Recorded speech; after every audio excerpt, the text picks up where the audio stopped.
Fátima Bernardes entrevista Dona Neide, a mãe do piloto. Ela nos revela momentos emocionantes da história do filho ídolo. Quem cuida da saudade de Ayrton Senna é quem mais sente. A mãe dele, Dona Neide Joana Senna da Silva. De tudo que a senhora tem aqui, o que a senhora mais gosta? Eu gosto de tudo. Eu pego da luva e eu fico lembrando os casos que tem, que teve, são as imagens. Eu acho que eu devo isso para ele, entendeu? Ele foi muito, muito bom filho e eu devo isso para ele. Fazer uma coisa bem feita do jeito que ele gostava das coisas serem bem feitas. Esta é a sala da Dona Neide, a mãe do Ayrton. Até a morte dele, ela nunca tinha trabalhado, mas agora passa horas do dia aqui, catalogando, organizando, peças, material, tudo que ajude a contar um pouco da história da carreira dele. Fotos, os bonés, os macacões. As peças mais importantes, ela pretende levar, e algumas até já levou, para uma espécie de memorial que está sendo montado e que conta todas as passagens importantes da vida do piloto Ayrton Senna. Nós estamos entrando nesse memorial nesse momento. São os capacetes de todas as fases da carreira dele, os troféus mais importantes, comendas, tudo mesmo. Mais alguma foto. E aqui, o primeiro troféu, conquistado num torneio de férias em 1973, quando ele corria de kart. Pensar que toda essa história de sucesso começou com um presente de pai para filho. Uma brincadeira quando Ayrton ainda era apenas um menino de 4 anos.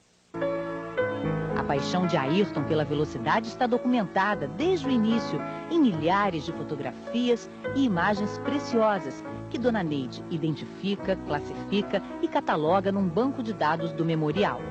Porque eu guardei todo esse tempo, todo esse material. Eu sabia muito, eu podia passar para outra pessoa, não estava em mim, entendeu? Eu tinha que fazer isso.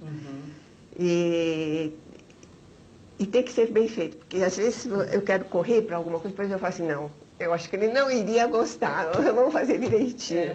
E aí a gente vai caminhando. Nessa estante estão os capacetes usados pelo Senna, desde o primeirinho, ainda no kart, esse daqui, os outros depois da Fórmula 3, Fórmula 1, com Toleman, Lotus, McLaren, Williams, e também algumas das garrafas de champanhe usadas no pódio, naquele momento festivo da comemoração. Essa daqui é especial. Foi escrita por ele, olha, primeiro lugar, Mônaco, GP de 87, e ela é importante porque ela marcou o início da história dele, do reinado dele nas ruas do Principado de Mônaco. E ele ficou tão feliz, que na hora da comemoração, o alvo foi inesperado. E aí, o momento da champanhe. Senna mostrando cansaço. A irreverência de Ayrton ao apontar o jato de champanhe da vitória de 1987 na direção da família real de Mônaco foi recebida com bom humor por todos, menos o segurança.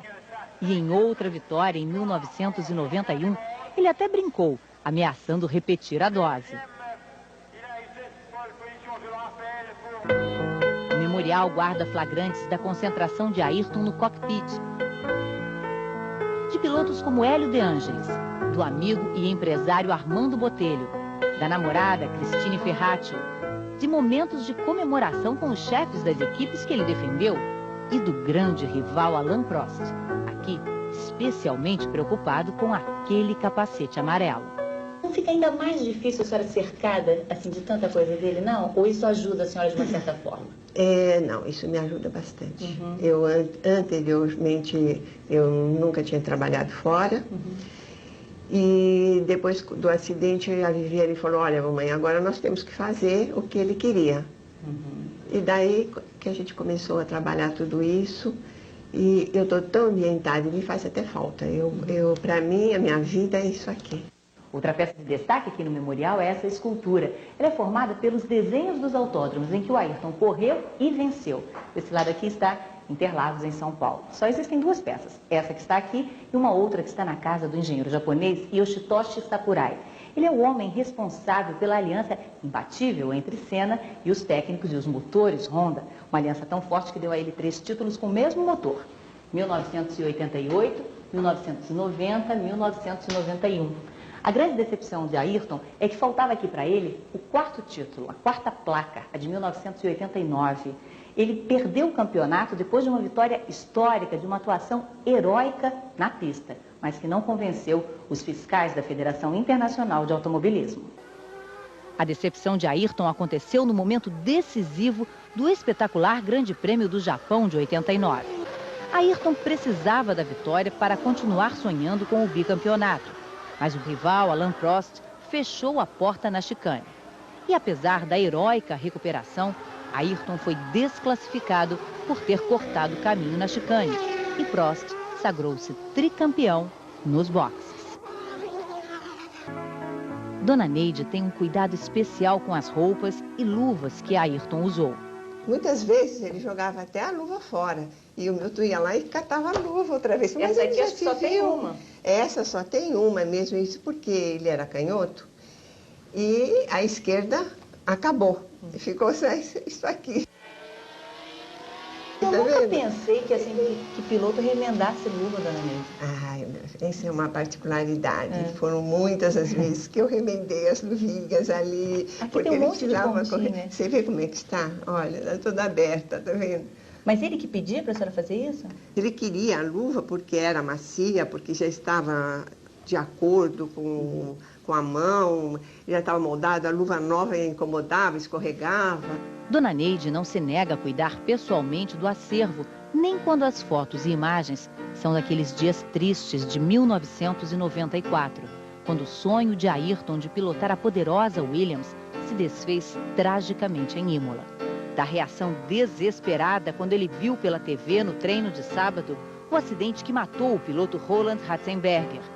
E da mistura de tristeza e preocupação de Ayrton nos boxes na manhã daquele domingo de maio, em que ele perderia a vida.